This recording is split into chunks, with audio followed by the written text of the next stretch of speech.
Dan, do you know what I really like about chainsaws? What? They make really cool toys. Yes, they Because do. I am looking at your toy chainsaw here on the desk, and it makes me, well, the reason we have it is because of our segment known as Listener Mail. Yeah. And we have we do have an email that we want to read on the air, but I'm sitting here looking at this chainsaw, and it is just a perfect representation of a steel farm boss. 500i. No matter Yeah. what you do with magic markers, you cannot make that a 500i. No, it's actually, if you look on the back, it's got the cover is shaped just like one. It Right? is sold as a miniature 500i. Is it really? Yes. It Yeah. it looks just perfect. Yeah, a scale version of a chainsaw. Yeah. It actually would be a nice handy size for like just limbing and trimming up little nubs on logs and stuff. I have seen other, they're not toys though. They're real like pocket chainsaws, and they have like about a 4-inch bar, and they're shaped almost like a cordless drill. Yeah. And you just Yep. squeeze the trigger. It's like to cut off little branches and Yeah. Pruning and limbing, I think. yeah. Yeah, Yeah. but that thing looks really cool. And here's what I really think is neat about these toy chainsaws is they just don't have to be for little kids. No. That was when I saw this in the store, I was more excited to get it than my 8-year-old. Too bad they're so expensive. They could be a really nice, that could be better than the Jelly of the Month Club as a Christmas present. It could Yeah. be it could just go for anyone. All right. Every model, You could get one for your wife, Yep. and then you can just start using it throughout the year. So, do you want to hear it run? Do you want to hear it what it sounds? Let's do it officially though. Yes, let's officially announce. Let me announce that it is now time for our segment known as Listener Mail.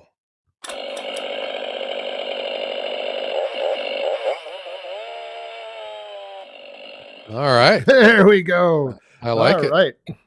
And this week we have an email from Christopher. And he wrote us to let us know how much he enjoyed our episodes on our vacations. Oh, wow. And he is from the let's see, where is it? Mount Hood, Mammoth Falls, a bunch of other places he listed off that's nearby where he lives. So he said if we're ever in or if we're ever looking to take another vacation, to come out his way and take in some of the sights. But yeah, he really enjoyed the episodes on hearing just about our vacations, where we went, what we saw, and all that stuff. So, Christopher, thanks for sending in the email. And Mount Hood is that in Oregon? You weren't in Oregon, though, were you? No, I was just to Washington. Yeah. But I would think a mountain that big, you can see it from multiple states. So it's, you were there close enough. Close, yes. Right. Isn't that funny when you live somewhere, like when I am here in Northeast Ohio, if I'm in, say Cleveland, and someone would say, "Where are you from?" I'll say my hometown. And then, but if I am in, if I'm at the Paul Bunyan show in Cambridge, Ohio, they'll say, "Where are you from?" I'll say, "I'm from Youngstown," even though I'm not technically from Youngstown. And then when I used to live in Memphis, Tennessee, people would say, "Where are you from?" I'd say, "I'm from Cleveland," because no one knew where Youngstown was. So everyone knew where Cleveland was. So I think that's probably the same thing with going on vacation, or if you live out in the shadow of Mount Hood, you could maybe be, I don't know, where is it? It could be on the border. Can you see it from Washington or not? Yeah, it could be any number of places. But I've had the same. I'm the same way. Like no one, very few people know of the hometown that I grew up in. Well, actually, I didn't even grow up in a town. I was out in the country. So whenever people ask me, I just say West Central Wisconsin because that's they can kind of then get an idea of whereabouts. But You could just say you're from Milwaukee, and they'll go, "Oh, okay, okay." You ever say someone you would like say I would say like I'm from Youngstown, and you could tell they're polite. They'll go, "Oh, okay." yeah, Yeah, I've never heard of that yeah, place. no idea where that is, but okay. Yeah. My favorite chainsaw is the 500i. Oh, Oh, okay. You're yeah, real good. nice. All right.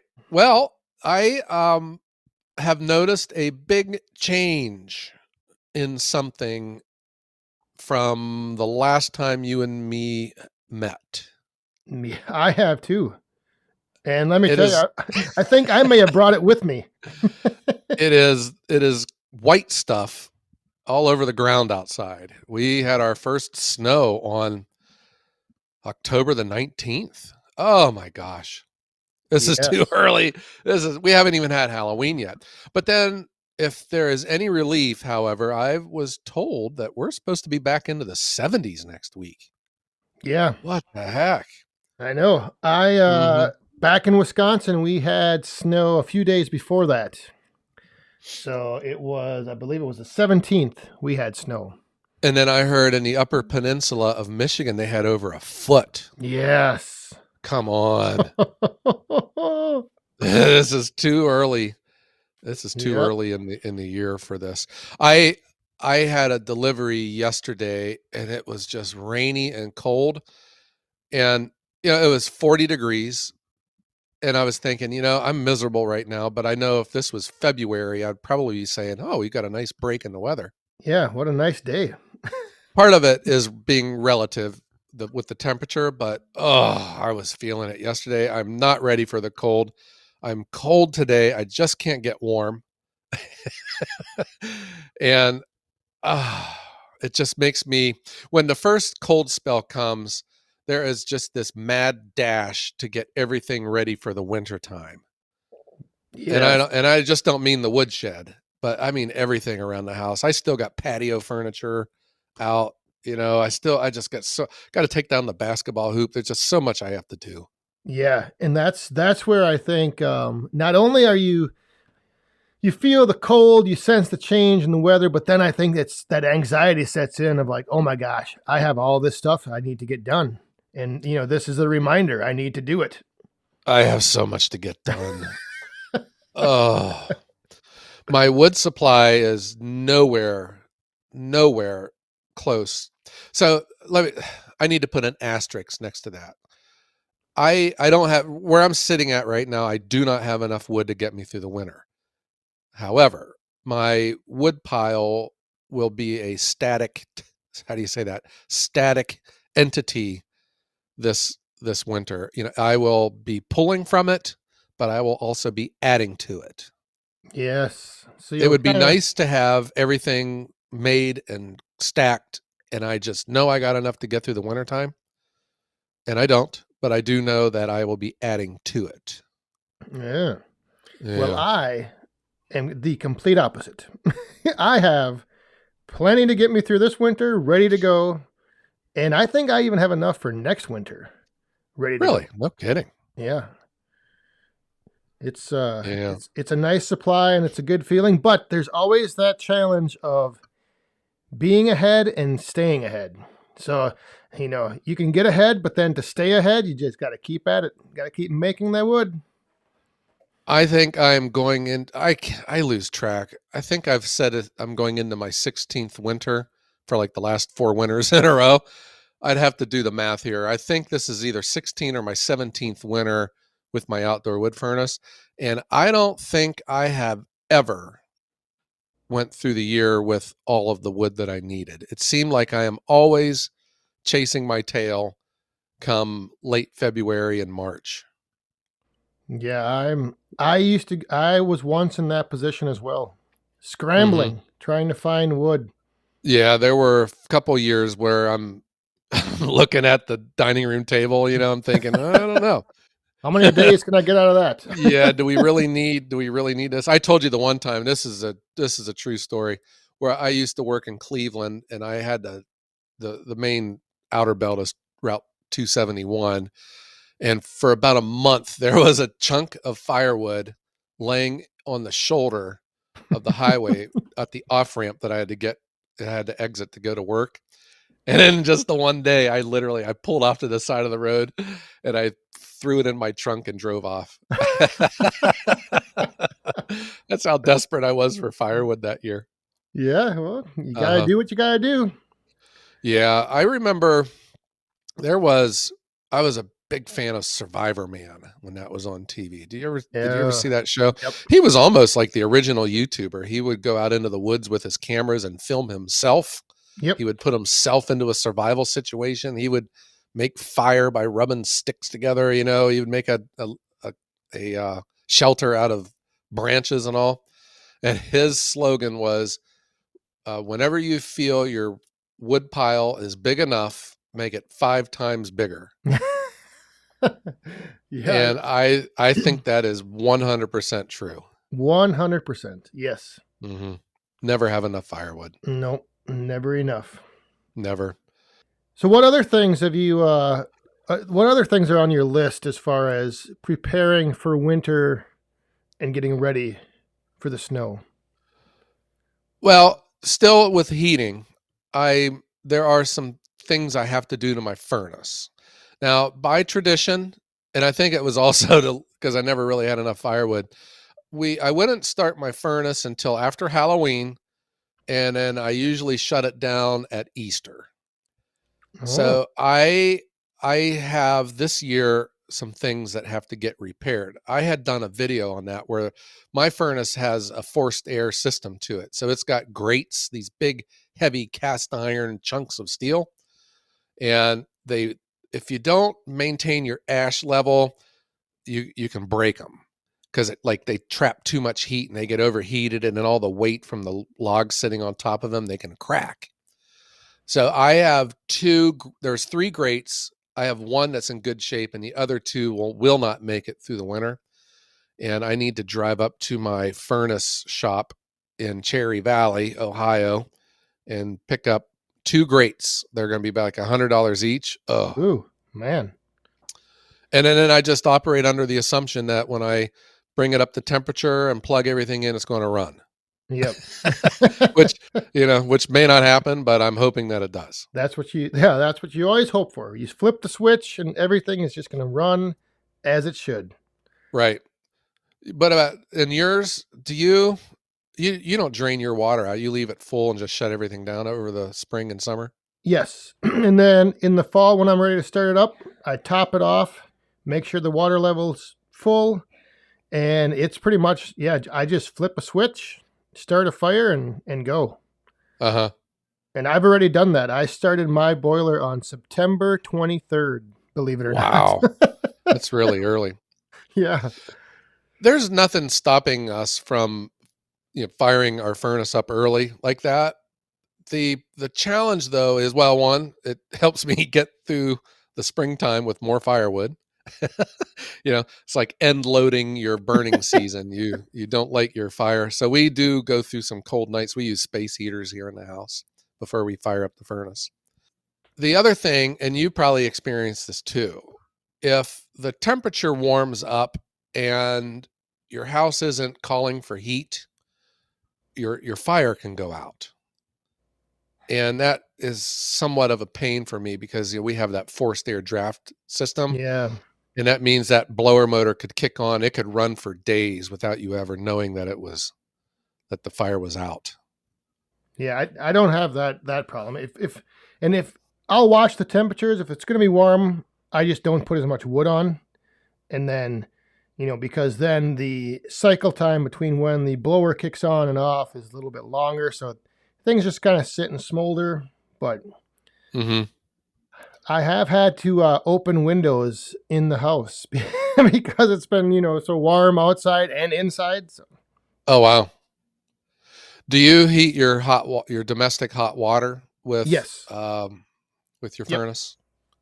Yeah, as do I.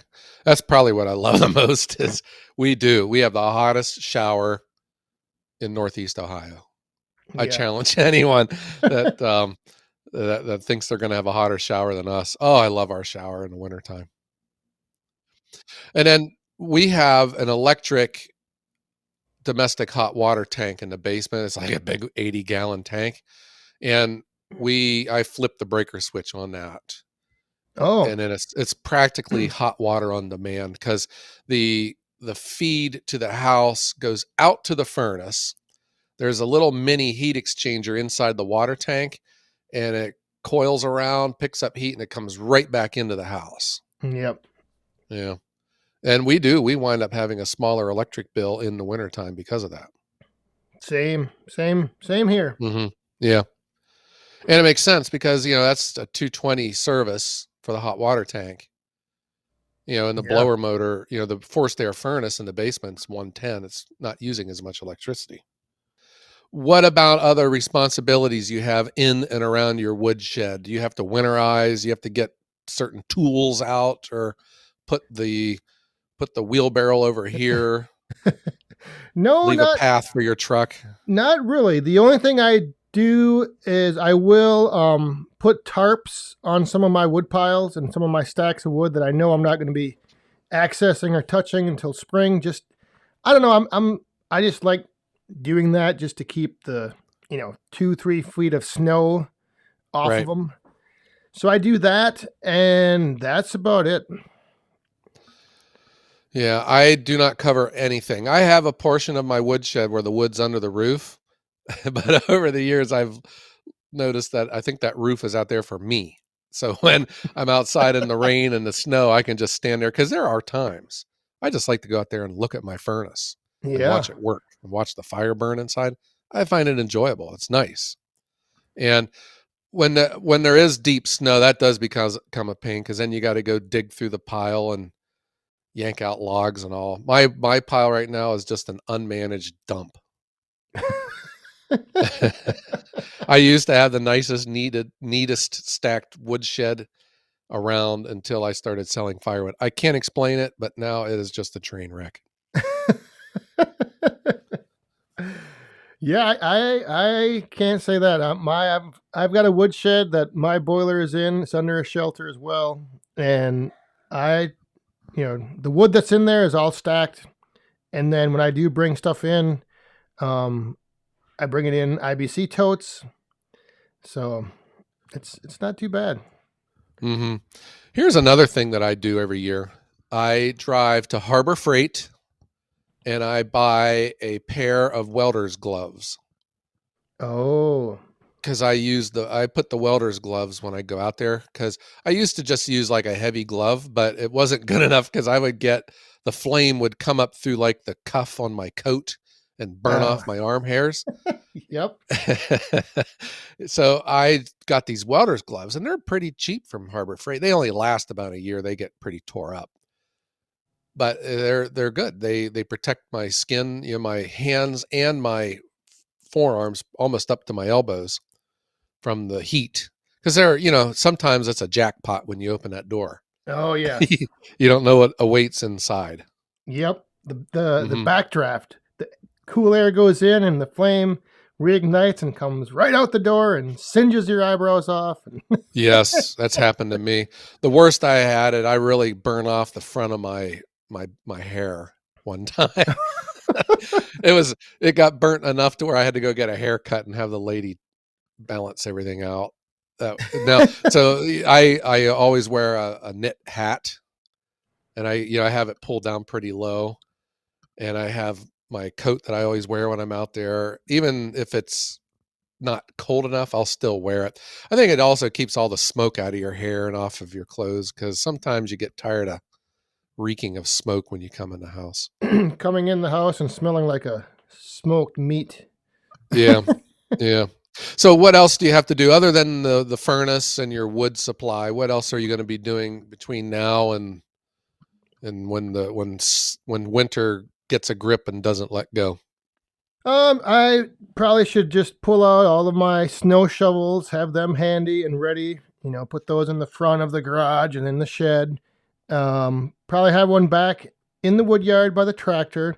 See, I used to have to always put the chains on my lawnmower because I use Ooh, that for snow removal. But now that I have the tractor, I don't need to use my lawnmower. So the tractor, there you go. I guess just maybe making sure that's ready to go. I don't know. Yeah. I as I sit here, I would tell you I prepare to do this and I do that. I really don't do nothing until the snow falls. And then I'm scrambling, I got to find I do have a two-stage snowblower and a number of shovels, but this year if we get some deep snow, I'm going to have a secret weapon. Uh-oh. And when I Oh. won't tell you what it is, but when it comes, you're going to see it on my YouTube channel. Oh boy. Listen to that. A little suspense build up here. What is I probably have a good idea. I could probably guess.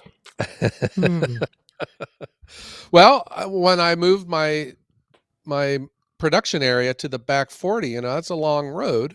And of Yeah. course, that's when you live in Northeast Ohio, whenever I remember growing up, I'd drive around with my parents, we'd see a house that was up on a hill and a long driveway going up a hill, and someone you could always tell who was from Ohio. They would say, how would you get up that in the wintertime? You always think about how are you going to deal with this in the winter. And when I moved my back 40, I love that term, by the way, I'm so glad I came up with that. When I moved my back 40 to the back 40, I was thinking, how am I going to get back here if we got 2 feet of snow? Well, a little light went off inside this head of mine, and Ooh. let's just say I'm ready. Wow. All right. Well, Maybe. Yeah. we will be anxiously awaiting to see that secret weapon. Well, if we don't get any deep snow, you won't see it. Oh.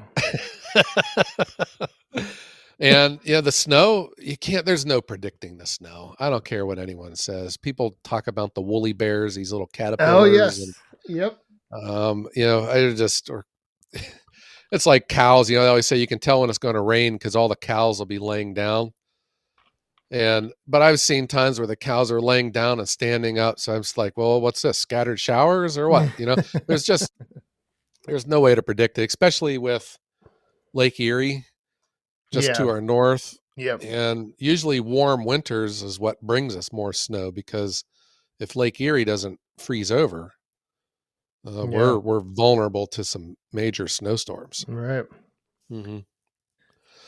Yeah. So do you have you have a snowblower though, right? I do, but I very seldom use it.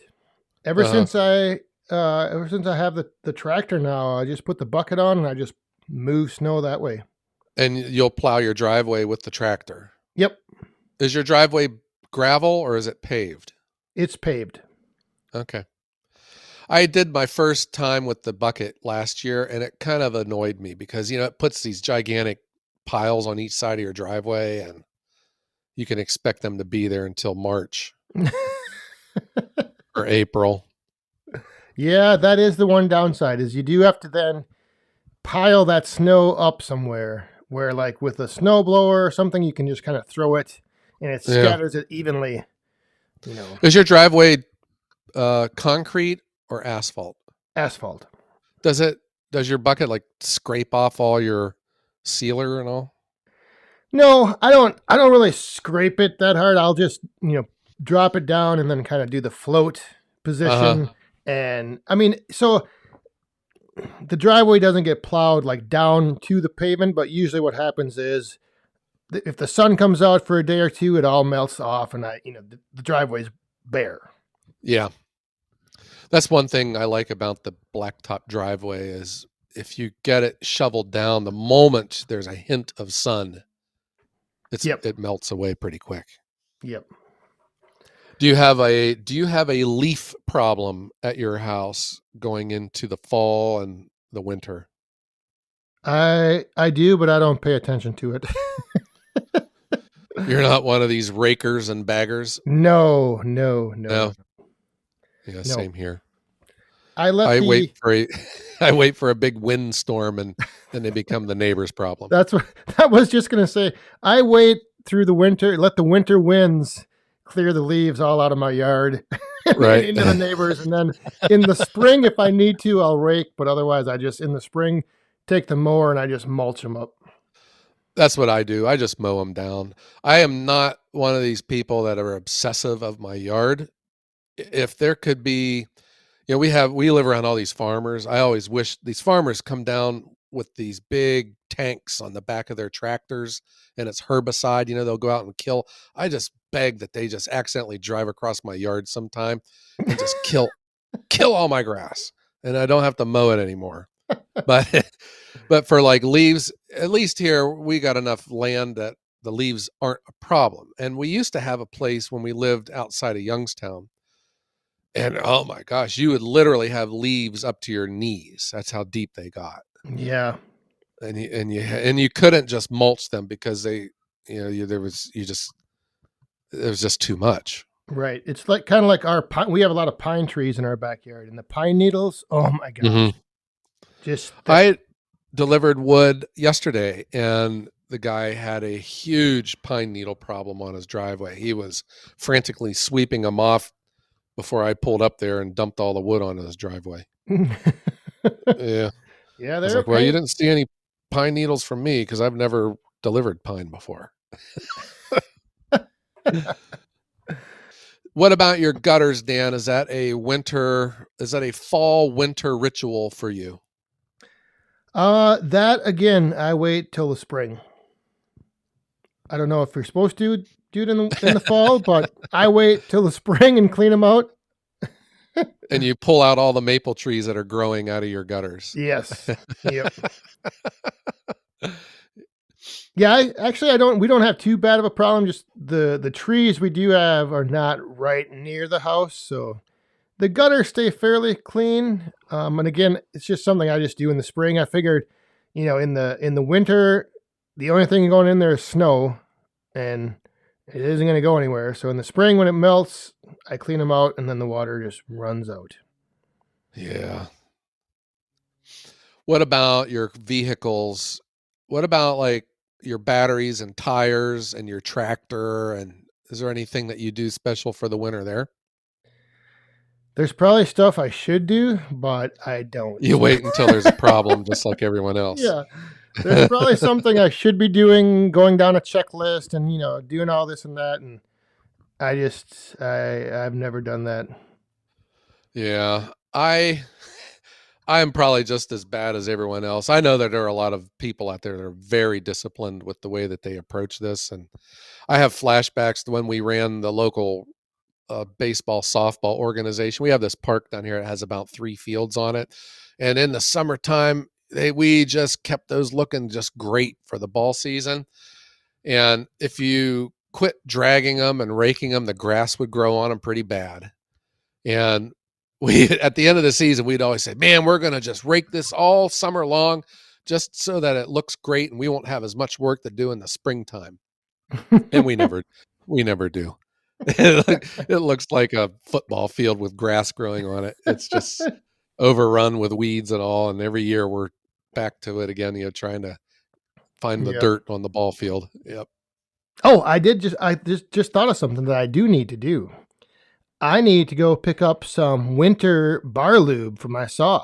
The cold temperature bar lube. Yeah.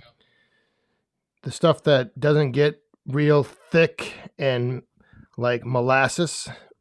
I hadn't always noticed that at least Tractor Supply's oil seemed thinner than others. And I've never really made any adjustments in the wintertime, but I don't know. I never had any trouble with my processor, but that is certainly something to pay attention to, huh? Yeah. Yeah, I buy the steel bar lube and they have a blue jug for like winter or cold temperature oil bar lube.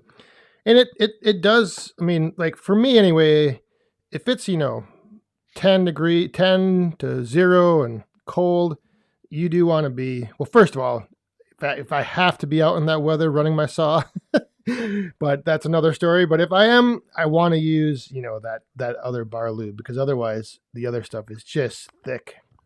Yeah. What about your boots? Do you have a good set of boots for the winter? Now that I think of it, I gotta double check that because I think last year one of my boots ripped, and I was thinking, all right, I'm just gonna get a new pair next fall. But That's yes, the boots. yeah. When your boots are leaking, that's the loneliest feeling in the world. I've Oh, always said no one else knows that your right foot is freezing to death yes. except you. I think I'm good with boots. I think I'm good with gloves. I need to get some ice scrapers for the vehicles. Every year, the ice scrapers are very frustrating. When you have like a layer of frost that you scrape and it just looks like you've scraped it with a fork. Yeah. There's just like a few places where the scraper actually took the ice off and then the rest is left behind. Yeah, see, that's the one thing that with me, I don't have any vehicles I need to drive anywhere since I work from home and my wood yard's behind the house. So that is something that I don't even, I don't even know if I have an ice scraper in my truck. I should probably double check that. Another thing I need to Right. add to the list. Get them now while they're still in stock. Yeah. Right. Yeah. All right. Well, Dan, I found this discussion very depressing because I now have added to my list of things that I need to worry about and stress about until I can get it done. Yeah. Well, and again, we probably are sounding like we are, too unprepared uh, people that have no planning skills or preparation, whatever you call those checklists. But Right. sometimes I just, it's one of those things where when you need to do it, you do it, and you don't really think about it till you have to do it. There's a reason why we sound like that, though, Dan. It is because we are. Yes. Yeah. We are. So I'm sure there's plenty of people listening right now saying, "Oh my goodness, you guys, just make your list, go through it. It's simple to do." But I have always said there are some things that I do great. There's some things that I am terrible at, and there's some things that I just don't do at all. And this might be one of them. Some of them I'm going to do, and it's the exact same thing. Some of them I won't do, and some I'll try, but it'll be a disaster. Yeah. Well, hopefully you can get your woodshed, and maybe this year, if you burn through a lot of that, stuff you have piled up out there, it'll become a not such a eyesore or, fit the junkyard description. That is on my list to do. I'd like to have all of that gone, that little unmanaged pile. My nephew dropped off those huge oak rounds. And I told him, I was like, they're going to lay there forever because I'll never be able to budge them. So I will have to, when the ground gets a little, frozen and it's not hot out, I'll do it. Yep. That's my commitment. And then let the boiler clean everything up. Yeah, boy, that thing, it'll eat everything up. Yep. If it fits in the door, it goes in. And only a little bit comes back out. Right. All right, Dan. Well, I think it's time for me, you, and your toy chainsaw to get out of here. So how about we strike up the band? Let's strike it up and let's go over that list one more time in our mind. Maybe we can go check a few things off right now, right after this episode. Let's see what we can do. Yeah, my list. The first item on my list is wait until tomorrow. Oh, that sounds actually pretty good. So, right. Everyone, Woodhounds out there, thank you very much for tuning in and making the Woodhounds the #1 firewood podcast in the world.